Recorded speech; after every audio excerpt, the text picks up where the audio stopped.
incident of being asked to profile 12 children who had been apprehended during the counterinsurgency. I had no idea what I was going to get into. And I saw the most scared-looking 12 children in a circuit house. And we spent 2 days with them, and I realized that they were compromised. Most of them had fallen out of mainstream education. Most of them had morbid trends in personality. And so the school started, and it was called Sabaoon, which means the first ray of sunlight. You know, a child going to school means a child not earning 5,000. It's not the expense of the child. Schools are free. But if he's going to school after 12 years of age, that means he's not earning that money for his family. Let's say $50 a month. And so he cannot go to school because he needs that one meal a day. I feel that if we can, I have often said to most agencies that if we build a school in front of every madrasa and call it a madrasa, but give more progressive education and give them one meal a day, there will be no madrasas. Or not madrasas who use children as fodder. I did not do anything extraordinary. I just gave them good education, good teachers, and food. And of course, psychosocial intervention for all the trauma they had been through, and religious education, because this insurgency had nothing to do with Islam. These children don't even know Islam. They don't know the first sentence about Islam. They don't know the meaning of the 2 words in Quran. They didn't know that.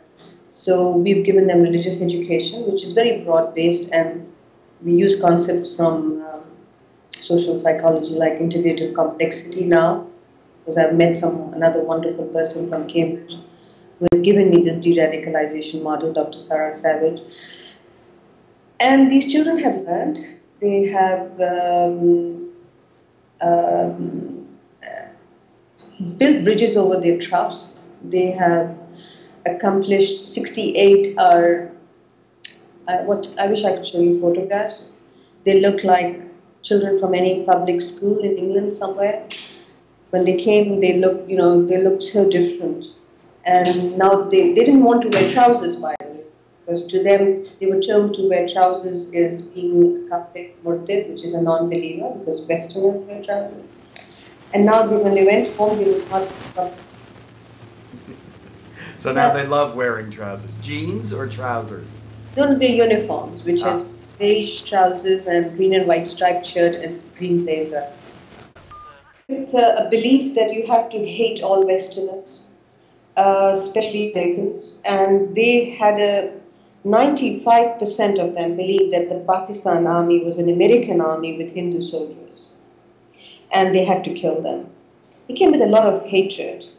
They didn't know that they thought Islamabad is another country, and they have to take they have to cleanse this place of foreigners. And in fact, they were surprised when they saw some of the security officers who were killed in the insurgency. They would go and check to see, are they really Muslims, and they came with disdain. They came with suspicion. They thought they couldn't understand who I was, because although I dress I wear the hijab and everything when I go there, because I want to be like one of them, one of their family members. But I think being a woman helped, by the way, surprisingly, because soon after the first few weeks almost, they started to look upon me as for comfort. Let's say I have a 10-year-old whose father has already sacrificed 2 of his brothers as fodder to blow up some installations between Afghanistan and Pakistan. And he was the next, and he did not want to do it. But this is what they do. They say to them that you have to go to heaven. This life is not worth it. And these children look upon their lives, and they are not very worthy. They don't have enough to eat. They cannot go to school. They don't know if they'll ever get a job. They don't know if they'll ever get married. They don't know if they can ever look after their family in this life. And someone says to you, look, you go to heaven. Initially, of course, they were very defensive, that they had never done anything. And many of them had killed people. It's only with time and knowing that there was no repercussion, that there was not going to be any criminal action against them, that they were children and we need to protect children. I mean, I support the UN Charter 100%, that children are innocent. And this story started opening up. And then education helped. About 25 or 28% did not even know how to write their name. They have now jumped 5 classes. They have gone, on accelerated learning programs.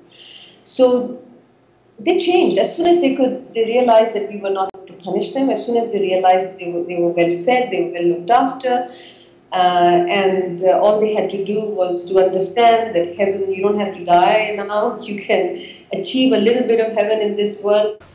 One person, and he's, let's call him Sam, and he is extremely intelligent.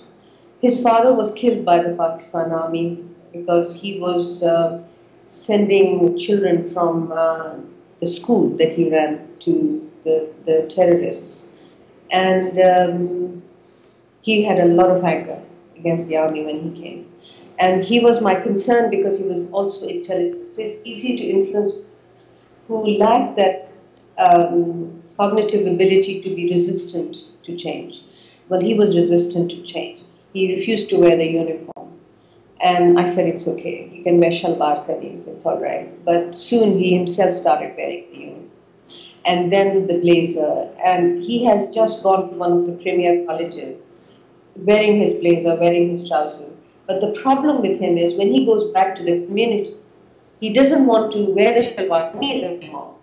And people look upon him very suspiciously. And they say, you are the one who used to hate people wearing trousers and shirts, and now you come dressed like a murtad. And he has decided he has no other sibling in that town. There's a lot of stigma against that family, the mother, because of what happened. So they'll have to leave that town. But I really thought initially that there is some risk factor, and I have a few children that I have assessed and I feel who may be a risk to me in the future sometimes, because they know me well. And he was one of them, but I now feel that he is one who will protect me, not kill me. I went to a convent school and I had to take scripture, and my mother was shocked that how could I take scripture before I read the Quran. And my father said she's going to learn the Quran from the Bible, and that's the book of God too. And I have never forgotten that. And to me, that simple sentence, that we are connected, that is value plural, has influenced my life. And it has made it easier. The divisions are gone. I don't know why in this day and age, where we communicate so fast, why are these extreme views prevailing still? It may sound naive to you, but it sounds to me that we need to work in that direction. We are living in one universe. This is one village, one global village. The neck bone is connected to the ankle bone. And us and them and you and I, at some point in time, we have to erase those lines, don't we? How do we do that? To me, that is, I'm a very simple person, and I think that is, with these children, the fact that they can, we had just started the school 2 months when Admiral Mullen came to the school. And he came in his uniform, and General Kiani came in his uniform.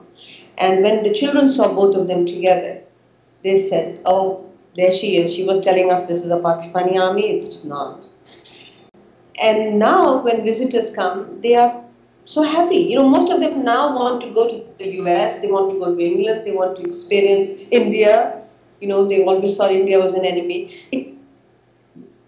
I'm not being modest. I tell you, it is simple. You just have to show people from experiences and in sincerity that it is the values, it is not the dogma. Why can't we do that?